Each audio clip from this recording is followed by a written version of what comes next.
Keling, ovoz va track guruhlari bilan ishlash haqida gaplashamiz. Buni amalga oshirish uchun biz yangi interfeys tuzilishidan, ya'ni layoutdan foydalanamiz. Yuqoridagi Windows menyusiga chiqib, layoutga tushamiz. Ko'rib turganingizdek, barcha oynalar o'z-o'zini qayta moslashtirdi va endi oddiy film tasmasi ostida yana bir nechta track guruhlarimiz bor. Music, ya'ni musiqa deb yozilgan track guruhida o'ng tugmani bosing. Add clip to track, ya'ni trackga klip qo'shishni tanlang. Bu esa ovozlarni tanlash imkonini beruvchi ovoz fayllari brauzerini ochadi. Bu yerda saralash uchun juda ko'p audio fayllar mavjud. Shuning uchun xaritani yuklash oynasi kabi biz qidirayotgan ovozlarni topishga yordam beradigan so'zni yozish uchun bu yerdagi filtrdan foydalanamiz. Music deb yozing va bu bizga faqat o'zida music so'zi bor fayllarni ko'rsatadi. Yuqoriga va pastga ko'rsatkich tugmalardan foydalanib, ovozlarni tezda ko'rib chiqishingiz mumkin. Ular har biri tanlanganda avtomatik ravishda chalinadi. Men davom etib, ushbu daqiqasiga zarbali ovozni tanlayman.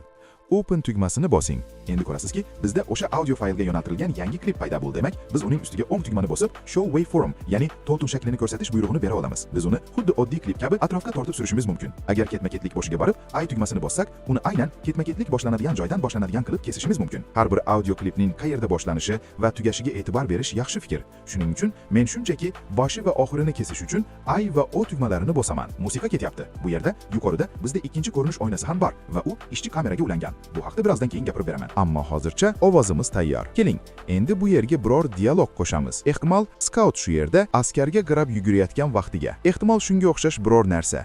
Qani nimalarimiz bor ekan ko'ramiz. Music track guruhini yoping.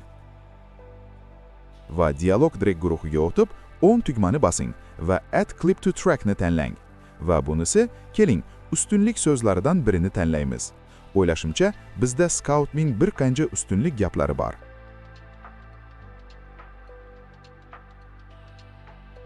Bulardan biri to'g'ri kelishi kerak. Ehtimol askarni taslim etish gapi.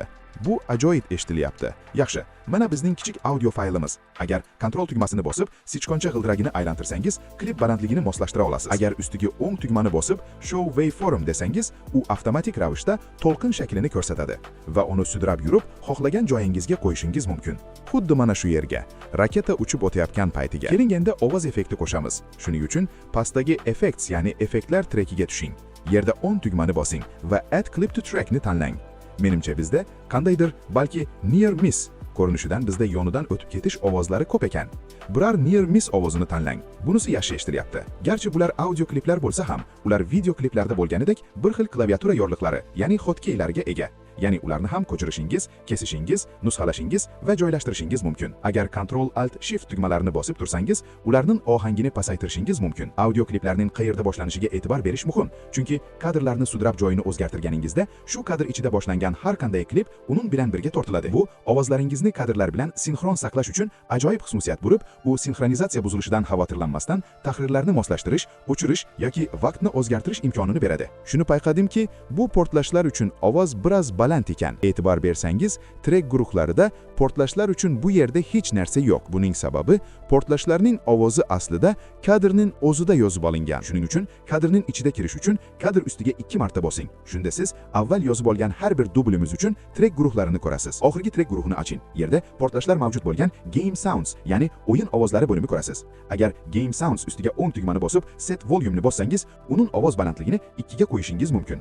Ketma-ketlik darajasiga qaytish uchun Up tugmasini bosing va agar filmni qo'yib ko'rsak, raketalar biroz sekinroq eshitiladi. Bu juda yaxshi ko'rinyapti. Yakuniy bezak sifatida keling, ba'zi kadrlarga sekin paydo bo'lish va asta yo'q bo'lish effektini qo'shamiz. Shunchaki klip ustiga o'ng tugmani bosib, Edit Clip va Set Fade Time ni tanlang.